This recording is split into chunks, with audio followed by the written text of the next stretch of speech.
Good news. Not so good news. Welcome to Russia. Today we talk about rare disease. Sit up straight. Live? Live? Live? Gonna Hey, take it. hey. It's gonna be video. Put your jacket down. Put the money in my country, Philippines. Got a hair out of place. Uh-oh. Quickly, cut it off. We don't have time to comb it. Burn it. Vampire clip.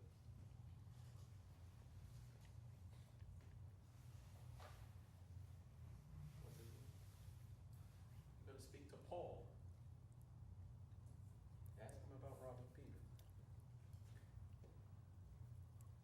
Okay.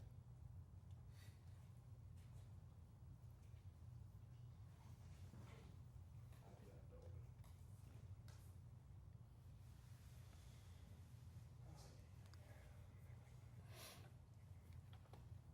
What's that? What's that? You added 3 more. No, I knew you were kidding. I'm over here. I was like, Uh-uh. I need to eat lunch. Yeah. Let me-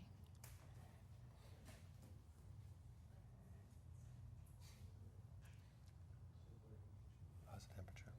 It's good. Yeah? Yeah, it's getting warmer in here. You know, you can take those shoes off if you I was want. thinking about that before. Take them off. Then nobody's seeing them. That's what I figured. I forgot that. Yeah. You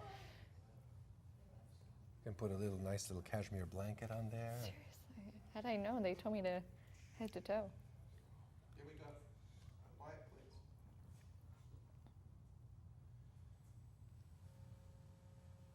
Good morning.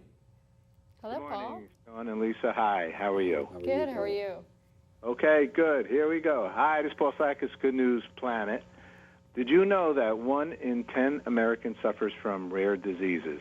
A rare disease is defined as affecting fewer than 200,000 people, but because they are nearly 7,000, oh my God, rare diseases, they affect nearly 30 million Americans. Joining us today is Sean Hepburn Ferrer, whose famous mother, Audrey Hepburn, died from a rare disease. Sean is an international ambassador for Rare Disease Day, who recently wrote a children's book about someone with a rare disease. He is joined by Lisa Phillips, the National Organization for Rare Diseases. Hello, both of you. Good morning. Hello.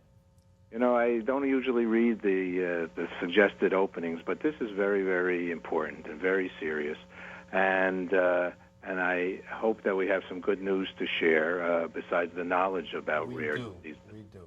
Good. All righty. So, Sean, actually, I guess you've lived through it with your mother having a rare disease. So, what did you learn, and what's out there? Well, what we felt at the time when she was diagnosed was a crushing sense of loneliness, lack of information, lack of treatment options, and I'm glad to say that has changed greatly today. Not only are there treatment options, survival rate, remission is up, but I think that the wonderful work that NORD and its European counterpart do in uniting people who are suffering, their caregivers, their families, which must not be forgotten, doctors, research centers, databases that make that information available, has made this loneliness that I'm talking about a thing of the past. Aha, okay. Lisa, tell us something about the organization. So NORD's an organization that's been around for more than 30 years now, helping patients and families who are diagnosed with rare disease to access critical information, support, and connection. As Sean mentioned, many of them can feel very isolated and alone. And the good news is that there are organizations such as NORD to be there for them throughout the entire journey. Now, unfortunately, I've had a friend just recently diagnosed something that no one has ever heard of, and it was called, of our group, amyloidosis, amyloidosis, and it affects the blood issues, affects the heart. So is this a rare disease, or since there are so many, what makes something I know the amount of people, but how do we even know the names? So there are 7,000 rare diseases, and the way they're defined in the U.S. is any disease that affects 200,000 people or less. And so I believe the disease that you're referring to might be amyloid. See, now I can't say it, but you can't say most of them with all 7,000. But either, so yes. But you can find it on NORD's website. We have a very extensive list of rare diseases, and if you think you have a rare disease, just by searching in our Google box, you'll be able to find out and find more information. Oh, that's really good. Okay, well, we'll all do that, no doubt about it. Here's something extraordinary that I've learned over the past 2 years as an ambassador.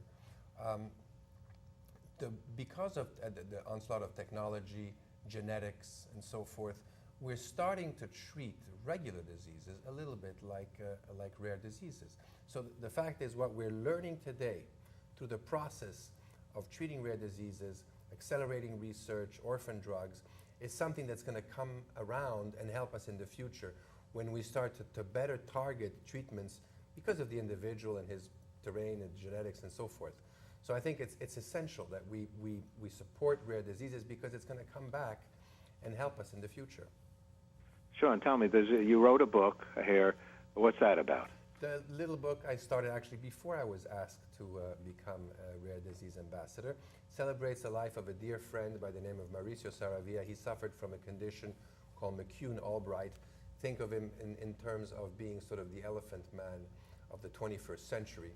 And yet he lived a full and rich life, both as an individual and as an artist. And it was his dream that his life story inspire children to continue to live and to not feel ashamed from anything that may be afflicting them. The book is called Mauricio of Uruguay. It's available on lulu.com, and all of the proceeds, all of the profits, go to NORD and its European counterpart. Wow, congratulations on that, and I'll be happy to interview you specifically on that if you care to at some point. Congratulations there, because that brings awareness, and that's what we're here all about right now. So what are some of the challenges? So what are the challenges of my friend? I mean, with somebody that has a rare disease? Some of the challenges are lack of information. If you have a very rare disease, odds are there may not be any research yet on it, and so you may not be able to find a physician that can diagnose you or help treat you. You also may not be able to find others like you to provide the support that you desperately need. And so I think a lot of the challenges occur because of the symptoms of the diseases. And so for children, this is incredibly important. 2/3 of rare diseases affect children because of their genetic component. And so it's important that we encourage kids to not only become more aware, but also to be more accepting so that these kids can live a very fulfilling life regardless of their disease. Okay, two last questions. The website is? RareDiseaseDay.us. Okay, and what's good news for both of you? What's good news is that you're helping us spread the message today. Absolutely. All right, and then what's peace for both of you? We're very involved with world peace. Peace is the feeling in your heart when people come together to help others. It's a very fulfilling and peaceful thing for me. You know, my mother often spoke about the fact that when she was an ambassador for UNICEF, that we teach how to war in many parts of this world, but there's no place dedicated to peace. And I think it's important. Globalization should be about peace. She didn't believe in collective guilt, but she believed in collective responsibility. And what's wonderful about both messages is that a child's life should not have a separate value based on where it is born. And the other important aspect is alone we can do so little, but together we can do so much, which is really the motto of Rare Disease Day this year.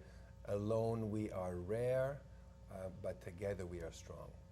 Thank you so much. We're celebrating the International Day of Peace, September 21st, the United Nations Day. And Sean, thanks so much for sharing, and your mom for sharing all the good, and both of you, the good that you both are doing.